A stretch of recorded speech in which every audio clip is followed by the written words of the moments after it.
अस्सलाम वालेकुम नाज़रीन। ड्रामा सीरियल तकदीर के नेक्स्ट एपिसोड में आप देखेंगे माहिन जो अब की बार अपनी एक ही चाल पर फोकस किए हुए है और वो ये अच्छी तरह जानती है कि इस रूमी को किस तरह से मात देनी है।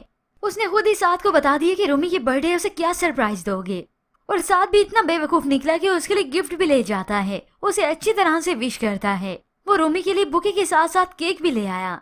यहाँ से जाने के बाद मैं सबसे ज्यादा तुम्हें मिस करूंगा। रूमी ने उसी वक्त साद के सामने केक खोलकर सेलिब्रेशन भी की तो एन इसी मौके पर असद वहाँ पे आ जाता है।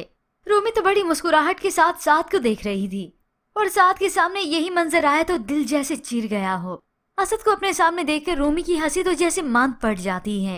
असद उल्टे पांव बाहर आता है और माहिन यहाँ पर जल्दी में तेल डालने का काम करती है। आंटी ने इतनी बार रूमी को साद के कमरे में जाते हुए देखा है। उनकी गहरी दोस्ती के पीछे बहुत गहरा रिश्ता भी है। साद और रूमी की बढ़ती हुई दोस्ती की मैं गवाह हूँ। असद को तो समझ नहीं आता कि अब वो क्या करे, क्या रिएक्शन दे।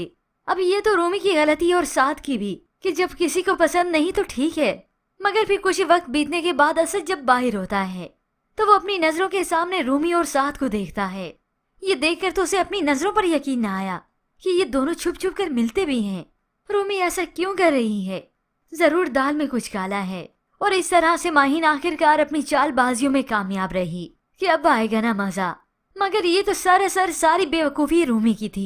साद को जब नहीं पसंद तो नहीं पसंद, उससे छुपाती अलग से और साद से मिलती अलग से है। पर व्यूअर्स, इसके मुतालिक आप क्या राय रखते हैं कि रूमी गलत कर रही है या फिर ठीक?